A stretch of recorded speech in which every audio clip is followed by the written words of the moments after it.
Next topic है आपका transformer coupled class ए power amplifier. ठीक है, तो हमने पीछे एम्पलीफायर्स पढ़े, मल्टी स्टेज एम्पलीफायर्स पढ़े। ठीक है, मल्टी स्टेज एम्पलीफायर के द्वारा हम क्या करते हैं, एक स्टेज के आउटपुट को दूसरे स्टेज के इनपुट में इंजेक्ट करते हैं और डिजायर्ड आउटपुट जो हमें चाहिए होता है एम्पलीफायर से वो प्राप्त कर लेते हैं। ये तो पढ़ा है। और इससे पहले हमने पावर एम्पलीफायर के बारे में भी पढ़ा है।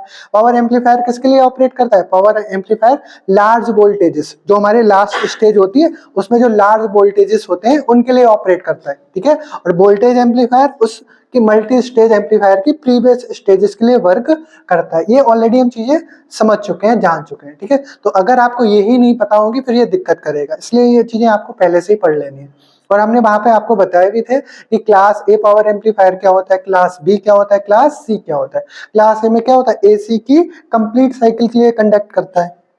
क्लास बी एसी की केवल हाफ साइकिल के लिए, पॉजिटिव हाफ साइकिल के लिए। ठीक है, और क्लास सी में पॉजिटिव हाफ साइकिल से भी कम के लिए कंडक्ट करता है। ठीक है, तो आज हम पढ़ेंगे ट्रांसफार्मर कपल्ड क्लास ए पावर एम्पलीफायर। क्लास ए का मतलब क्या हो गया, ये एसी की कंप्लीट साइकिल के लिए कंडक्ट करेगा। इतनी बात तो क्लियर होती है, तभी इसका नाम क्या रखा गया, क्लास ए पावर एम्पलीफायर। अब ट्रांसफार्मर कपल्ड का मतलब क्या है, जो हमारा आउटपुट मिलेगा उसके आउटपुट को हम ट्रांसफार्मर की कपलिंग करके किसी लाउड स्पीकर में भेजेंगे, या जो डिवाइसेस में हमें चाहिए एम्पलीफायर का गेन उसमें हम भेज देते हैं। तो यहाँ पर आप ट्रांजिस्टर बनाओगे सिंपल, जैसे हमने मल्टी स्टेज में बनाया था, आरसी कपल्ड में बनाया था। ट्रांजिस्टर बनाओगे, ट्रांजिस्टर में इस तरह से आप रेजिस्टेंस R1 R2 RE लगाओगे, ये हमारे बाइसिंग सर्किट कहलाते हैं। ये ट्रांजिस्टर को क्या करेंगे, बाइस करेंगे, यानी इमिटर बेस जंक्शन को forward wise, collector base junction को रिवर्स वाइज करेंगे। ठीक है, ये बाइसिंग प्रोवाइड करते हैं जिससे हमारे ऑपरेटिंग पॉइंट्स स्टेबल रहते हैं। क्या रहते हैं, स्टेबल रहते हैं। इतनी बात हमने लिखाई है, पहले भी पढ़ा चुके हैं, वही सारी चीजें आपको यहाँ पे भी लिखनी। ठीक है, इतनी बात सबको समझ आई, आ गई समझ। अब इसमें इसके बेस टर्मिनल पर या इनपुट से जो हमें सिग्नल चाहिए है उसके लिए हम बेस कैपेसिटर सीबी लगाते हैं। यहाँ से आप कोई इनपुट सिग्नल दोगे और ये कैपेसिटर का काम क्या होता है, अनवांटेड डीसी सिग्नल को ब्लॉक कर देगा, उतनी ही कर पाएगा जितनी इसकी क्षमता है। बाकी का एसी सिग्नल क्या कर देगा, पावर एम्पलीफिकेशन के लिए सर्किट में भेज देगा।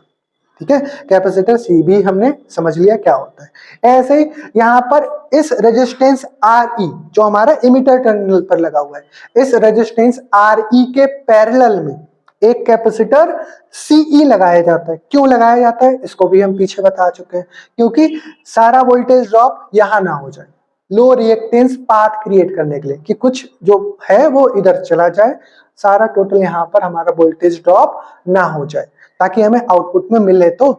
ठीक है, इसलिए लगाया जाता है। अब ये हमारा कलेक्टर टर्मिनल पर इसको ये वोल्टेज VCC हमारे आएंगे। ठीक है, अब हम कलेक्टर टर्मिनल पर क्या करेंगे, कपलिंग करेंगे, किसकी, ट्रांजिस्टर की। ठीक है, तो यहाँ पर कलेक्टर टर्मिनल पर ट्रांजिस्टर की primary winding and secondary winding से कपलिंग करते हैं, जिसमें लोड रेजिस्टेंस RL लगा होता है।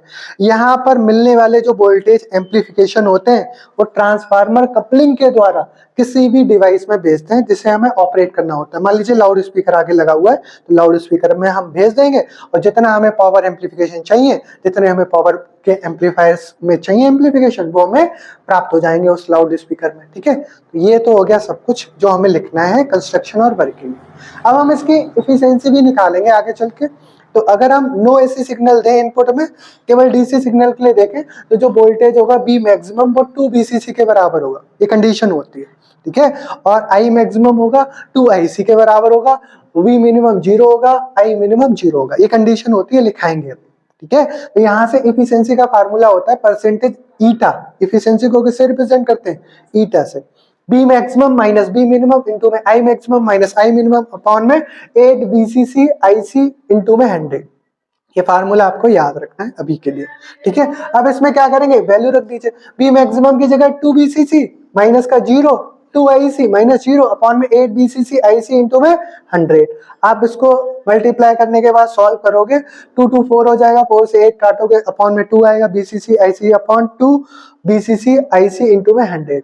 इससे ये कैंसिल आउट हो जाएगा पूरा का पूरा टर्म, 1/2 इंटू 100 यानी कितना आएगा 50%। सीधे सीधे लिखें, या ऐसे लिख सकते हैं 0.5 इंटू में 100, यानी कितना आ गया ईटा परसेंटेज में 50%। तो पावर एम्पलीफायर की एफिशिएंसी कितनी होती है 50%। ऑब्जेक्टिव सीधे सीधे पूछते हैं कितनी होती है 50%, लेकिन प्रैक्टिकली ये देखा जाता है कि इसमें 50% से भी कुछ कम होती है, डिस्टॉर्शन क्रिएट हो जाता है। यानी सेकेंडरी वाइंडिंग जो हमारी सेकेंडरी कॉइल है यहाँ पे कुछ वोल्टेज ड्रॉप हो जाएगा, ठीक है, आउटपुट जितना चाहिए उतना मिलता ही नहीं। तो ये हम डिस्टॉर्शन में पढ़ेंगे आगे, डिस्टॉर्शन इन एम्पलीफायर्स। सबको समझ आया?